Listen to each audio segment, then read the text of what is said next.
Dianggap parasit keluarga. Bab 01. Yuk simak cerita baru Mimin dijamin menghibur, meski kisahnya sedih, menegangkan, dan emosi. Tapi ada juga komedinya. Eva Sofia atau yang akrab dipanggil Sofia, terdiam membeku. Wanita dengan usia 28 tahun itu benar-benar sulit untuk percaya. David sang suami tega mengatakan kalimat tersebut cerai padahal 3 hari lalu, Arum telah bertaruh nyawa untuk melahirkan putra pertama mereka. 5 tahun mengabdi menjadi istri, menantu, sekaligus ipar yang pontang-panting mengurus keluarga sang suami. Sofia bahkan menjadi tulang punggung keluarga besar sang suami, tak ubahnya sapi perah hingga Sofia mengalami keguguran sebanyak 3 kali. Namun pada kenyataannya, selain tetap dianggap sebagai parasit rumah tangga hanya karena sejak menikah dengan Sofia, pendapatan sekaligus perhatian David harus dibagi kepada Sofia hingga keluarga David yang biasa mendapat jatah utuh menjadi murka. Kini Sofia juga dipaksa menerima pernikahan David. David harus menikah dengan Jihan, kekasih Dava adik David yang memilih minggat setelah menghamili. Yang mana, ternyata Jihan mau dinikahi David karena wanita muda itu juga mencintai David. Lantas, salahkah Arum jika dirinya menolak di madu? Dosakah wanita itu karena menjadikan perceraian sebagai akhir dari pengabdian sekaligus kisah mereka?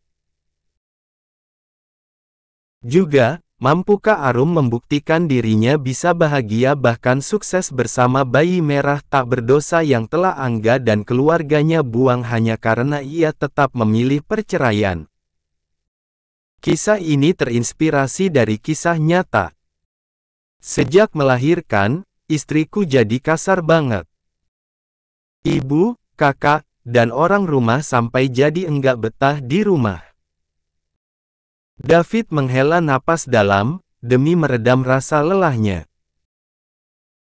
Ia mengeluarkan 1 bungkus rokok dari saku belakang celana bahan panjang warna hitamnya, kemudian mengambil 1 batang rokoknya dari sana.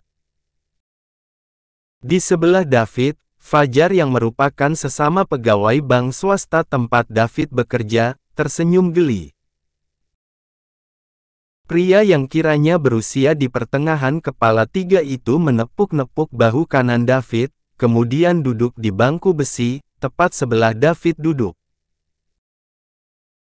Mereka tengah menikmati waktu istirahat mereka di taman depan bank sembari melepas lelah, menjadikan rokok sebagai salah satu pelipur lara di tengah terik mentari yang membuat siang ini benar-benar panas.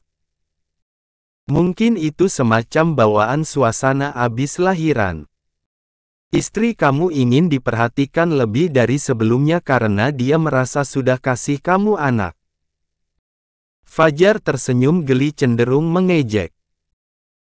Padahal kan sudah jadi kodratnya istri kasih kita anak, ngapain juga dia malah terkesan menuntut imbalan lebih.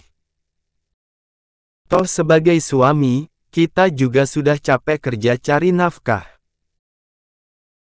Kalau mereka saja mengeluh dan meminta imbalan lebih untuk hal yang sudah menjadi kodrat mereka, harusnya kita juga punya hak lebih karena kita laki-laki, kan? Lanjut Fajar dengan entengnya. Ia mengambil 1 batang rokok dari bungkus milik David, kemudian menyalakannya menggunakan korek yang masih milik David. David yang memang sedang butuh teman cerita lengkap dengan saran, menatap saksama lawan bicaranya. Ia menyimak dengan sangat serius saran dari pria berkemeja lengan panjang warna putih tersebut. Setelah sampai menghisap rokoknya, membuat asap pekat keluar dari kedua lubang hidung dan juga mulutnya, Fajar yang sadar David menunggu lanjutan saran darinya, berkata, nanti kamu bilang gini saja, kalau dia banyak ulah, kamu bakalan talak dia. Kamu bakalan ceraikan dia. Dijamin, pasti istrimu langsung takut. Yakinnya yang kemudian juga berkata, dulu, istriku juga gitu. Sekarang nurut dia, takut banget ke aku. Nanti kamu coba begitu juga. Memangnya istri bisa apa sih, tanpa suami sampai mereka banyak ulah dan berani ke kita? Ia tertawa bangga. Bodohnya, tanpa memikirkan apa yang sebenarnya dialami oleh sang istri, David yang merasa hidupnya sudah sangat melelahkan, setuju. David merasa apa yang dikatakan Fajar, masuk akal. Padahal di sebuah kontrakan tak jauh dari bank, di kontrakan padat penduduk dan jauh dari kata mewah, Eva Sofia Savitri yang akrab disapa Sofia, dan tak lain merupakan istri David, tengah meringis pedih mendapati darah nifasnya sudah sampai menghiasi kedua kaki bagian dalam. Sofia menoleh ke sekitar. Di kontrakan kecil tersebut, ia sampai tidak bisa membedakan mana tumpukan pakaian kotor maupun pakaian bersih karena beberapa anak kecil dan itu anak dari mbak suaminya, malah menggunakannya untuk bermain ria. Semua pakaian yang jumlahnya tidak sedikit dan sampai menggunung, bercampur menjadi satu termasuk dengan pakaian bayi yang dipenuhi Otomatis semuanya menjadi kotor dan tentu saja, semua itu akan menjadi pekerjaan Sofia karena begitulah tugasnya sebagai menantu yang harus selalu mengabdi melebihi seorang babu. Malahan ketika babu sampai mendapat imbalan sekaligus bayaran pasti, tidak dengan dirinya yang sekadar ucapan terima kasih pun, tidak pernah mendapatkannya. Padahal di sebelah anak-anak tersebut dan merupakan ruang tengah berhias sebuah televisi yang selama 24 jam selalu menyala, Sumini sang ibu mertua, dan juga Anggun sang putri dan merupakan kakak perempuan David, tengah asyik menonton sinetron sambil menghabiskan satu kaleng besar keripik singkong yang keduanya beli tanpa sedikit pun membaginya kepada Sofia. Namun jangankan memberi, menawarinya saja, keduanya tidak. Tak ada yang melerai tingkah anak-anak berusia 14 tahun, 12 tahun, 10 tahun, dan juga 5 tahun tersebut dan semuanya merupakan anak laki-laki dari Anggun, anak pertama Ibu Sumini. Piar. Sebuah gelas dan piring yang ada di bagian pinggir meja kebersamaan Anggun dan Ibu Sumini pecah karena kesibukan anak-anak Anggun bermain. Lalu, apa yang terjadi? ARUMMMM, ini DIBERSIN. Cepat! Teriak Ibu Sumini benar-benar emosi. Sofia yang masih berdiri di ambang pintu dapur, menghela napas pelan. Seperti itu, dan selalu begitu.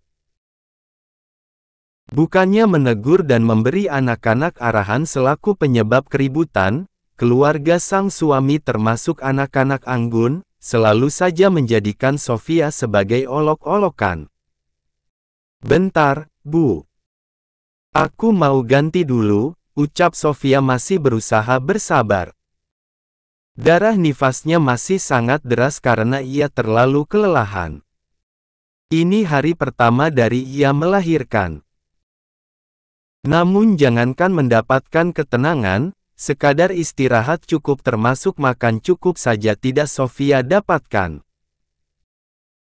Padahal dokter sudah anti-anti, setelah melahirkan ia harus istirahat cukup lebih dari biasanya.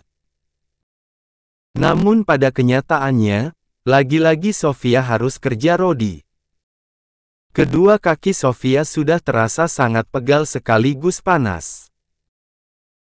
Sofia dapati, kedua kakinya sudah kembali tawaran dan besarnya 3 kali lipat dari ukuran kakinya ketika normal. Bayangkan saja, baru melahirkan, selain harus mengurus segala sesuatunya sendiri, ia tetap wajib mengurus keperluan keluarga sang suami. Benar-benar tak hanya mengenai membereskan rumah yang tentu saja tidak pernah ada beresnya meski kontrakan mereka tinggal terbilang kecil. Tak semata karena penghuninya saja satu RT, tetapi juga kenyataan penghuni yang semuanya serba mewajibkan Sofia untuk melayani. Bentar-bentar gimana? Dari tadi ngapain saja? Masak enggak beres-beres? Kamu mau bikin kami kelaparan? Cuci gerabah sama cuci baju juga enggak kelar-kelar. Sengaja DILAMAIN biar tetangga pada kasihan lihatnya. Bentak Ibu Sumini murka sembari terus memenuhi mulutnya dengan keripik singkong rasa balado. Namun karena ulahnya juga, wanita bertubuh gendut dan berkulit gelap tersebut menjadi tersedak. Lantas, apa yang terjadi? Dengan santainya, Anggun yang tubuhnya sudah makin melar bahkan akibat kesibukannya makan, hingga ia harus menggunakan 2 kursi sekaligus untuk sekadar duduk, berkata, "Sof, cepat ambilin ibu minum." "Enggak ngotak kamu, tahu mertua keselak gitu, tetap saja diem kayak patung." Sofia menggeleng tak habis pikir, kalau yang kayak aku Mbak bilang enggak ngotak, kayak patung. Yang kayak Mbak dan sekadar cebok saja masih minta bantuan aku buat cebokin, apa? Raksasa pemalas. Stres berat memang keluarga ini. Terlalu lelah karena selama 5 tahun mengabdi terus diperlakukan layaknya tawanan perang, kali ini Sofia sungguh memberontak. Tak peduli meski ulahnya itu membuat batuk Ibu Sumini makin menjadi-jadi. Termasuk Anggun yang sampai membanting gelas minumnya karena Sofia tak kunjung mendengarkannya apalagi menunaikan perintahnya mengambilkan minum. Padahal jika niat, tanpa harus membuang waktu apalagi menciptakan keributan, Anggun sangat bisa mengambilkan sang ibu minum. "Dava, ambilin nenek minum." Teriak Anggun tetap asyik duduk sambil menonton sinetron dan menghabiskan keripik singkongnya. "Enggak mau ah, capek. Mama saja yang ambil kenapa? Apa itu suruh Bibi Sofia saja?" "Biasanya juga begitu," balas Dava anak Anggun yang berusia 14 tahun dan memiliki tubuh bongsor layaknya Anggun. "Capek kepalamu? Memangnya dari tadi kamu abis ngapain, bilang capek?" Anggun murka dan sampai menatap Dava yang ada di teras sana. "Lah, memangnya mata mama enggak lihat? Mama tuh, kerjanya makan terus. Dasar pemalas." Balas Dava tak kalah keras kepala dari sang mamah. Perkara mengambilkan minum saja sudah langsung membuat rumah sangat heboh. Telinga Sofia sampai panas mendengar keadaan rumah yang lebih mirip neraka. Karena meski kenyataan tersebut sudah menjadi hal biasa dan sudah mewarnai keseharian Sofia ketika dirinya tak jualan di warung makan, tetap saja Sofia yang normal merasa sangat tidak nyaman. Sofia merasa sangat stres, tapi lagi-lagi masih mengalah. Sofia mengambilkan air minum untuk sang mertua, tanpa jadi membersihkan darah nifasnya. Parahnya, cantik anak Anggun yang masih bayi dan usianya baru 1 bulan, tak hentinya menangis akibat keributan tadi. Hingga tangis tersebut menular kepada Zidan putra Sofia. Namun lagi-lagi, Sofia yang mengalah. Sofia mengambil sang putra, mengembannya dan membawanya ke dapur untuk mengurus sederet pekerjaan yang sudah kesekian kalinya Sofia kerjakan dalam hari ini. Kali ini menjadi ronde ketiga Sofia masak lantaran keluarga sang suaminya terus saja lapar. Padahal, Sofia sudah memasak dalam porsi super banyak lantaran keluarga suaminya memang sangat gampang lapar dan porsinya tak kaleng-kaleng. Bi, masaknya cepetan, aku lapar. Bi Sofia, aku haus, ambilin minum. Bi, baju sekolahku sudah disetrika, belum. Besok buat upacara ke kecamatan. Awas lo kalau belum disetrika juga, aku laporkan Bibi ke Paman David. Sof, cepat dikit kenapa?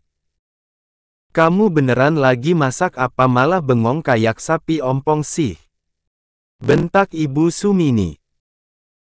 Wanita itu tidak ingat, andai bukan karena Sofia yang memberinya minum, nyawanya sudah tamat. Tetangga bilang, Sofia tidak normal karena masih bisa bertahan di tengah keadaan keluarga sang suami yang jauh dari manusiawi. Namun, tidak dengan David yang berdalih, Sofia menjadi pribadi kasar bahkan pembangkang hanya karena semenjak melahirkan, beberapa pekerjaan tidak langsung bisa Sofia lakukan. Padahal alasan Sofia begitu, termasuk Sofia yang sengaja libur tidak jualan di warung karena memang ada bayi merah yang harus lebih dulu Sofia utamakan. Bayi merah yang sudah sangat Sofia damba kehadirannya.